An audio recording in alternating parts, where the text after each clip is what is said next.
உங்க வீட்டுக்குள்ள எலியா இருந்தால் பிரச்சனை இல்லை. உங்க வீட்டுக்குள்ள பரிசுத்த ஆவியானவர் இருந்தா பிரச்சனை இல்லை. உங்க வீட்டுக்குள்ள தேவன் இருந்தா பிரச்சனை இல்லை. உங்க வீட்டுக்குள்ள பிக் பாஸ் இருந்தால் பஞ்சம் வரும். உங்க வீட்டுக்குள்ள பாக்கியலட்சுமி இருந்தால் பஞ்சம் வரும். கன்ஃபார்மாக வரும். நான் சொல்றது நிஜம்.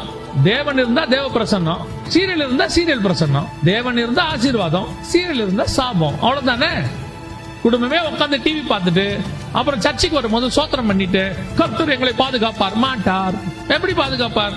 அவர் சொல்றாரு வாசப்படியில காட்டுக்குட்டின் ரத்தத்தை பூசுன்னு. நான் பூச மாட்டேன், ஆனாலும் கர்த்தர் பாப்பார். எப்படி? நான் சொன்ன உண்மைதானே. வெளியே போகாதன்னு கர்த்தர் சொல்றாரு, நான் போவேன்னா எப்படி? அதுக்கப்புறம் கர்த்தர் காப்பார்னா எப்படி? இன்னைக்கு அதான் நடக்குது. வெறும் கிறிஸ்தவர்களாக இருக்கிறதுனால மட்டும் உங்களை கர்த்தர் பாதுகாப்பான்னு நினைக்கவே நினைக்காதீங்க. நான் சொல்லிய இந்த வார்த்தைகளின்படி செய்கிறவன் எவனோ அவனை கண்மலையின் மேல் கட்டப்பட்ட வீட்டுக்கு ஒப்பார். நீங்க அந்த வசனத்தின்படி செஞ்சாதானே. 3:30 மணிக்கு பையன் வரா, அவன் உட்காந்து எல்லா கார்ட்டூன் சேனலும் பாக்குறான். 6:30 மணிக்கு மேல நீங்க உட்காந்து சீரியல் பாக்குறீங்க. 5 மணில இருந்து திருப்பி காலைல பையன் ஸ்கூலுக்கு போனதுல இருந்து உட்காந்து சீரியல் பாக்குறீங்க. அப்படியே சாப்பிட்டுக்கிட்டே உட்காந்து பாக்குறது. அப்புறம் 7 மணிக்கு அவர் வராரு, 7:30 மணிக்கு IPL 2020 பாக்குறாரு. அப்புறம் 10 மணிக்கு மேல உட்காந்து WWF பாப்பாரு. அப்புறம் சோஃபால உட்காந்தே திம்பாரு. அப்புறம் குடும்பமே இருக்கிற இடத்துல பலுகி பெருகி உட்கார்ந்து இருக்கு. ஆனா சொல்றது மட்டும் ஆண்டவர் வந்தாருன்னா நாங்கள் குடும்பத்தோடு கூட எடுத்துக்கொள்ளப்படுவோம். அதை எப்படி போவிய? ஆண்டவர் எக்காலம் ஊதும்போது கேட்கணும் இல்ல, சிக்ஸர் தான் கேட்கும். உங்களுக்கு எப்படி எக்காலம் கேட்கும்? கேட்க போறதே இல்ல.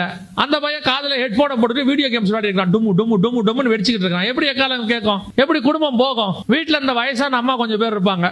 அந்த அம்மா சொல்லுவாங்க, டிவி பார்க்காதீங்க, உட்காந்து சர்ச்சில் சொல்றாங்க வருக வர போதான்னு. இப்ப நீங்க பாத்தீங்க டிவியா அம்மாவான்னு. அம்மாவை தூக்கி வெளியே போட்டியே, டிவி வீட்டுல இருக்கு. பாதி பேர் வீட்டுல இந்த மாதிரி கதை சொல்ற அம்மாவே இல்ல. எல்லா அம்மாவையும் தூக்கி ஓல்டேஜ் ஹோம்ல தூக்கி போட்டு விட்டிய. வீட்டுக்குள்ள எல்லாம் பாண்டியன் ஸ்டோர்ஸ் உட்காந்து பாக்குது. பாண்டியன் ஸ்டோர்ஸ் பார்த்தா பஞ்சத்துல உங்களுக்கு அரிசி பருப்பு வந்துருமா? வரப்போறதே கிடையாது.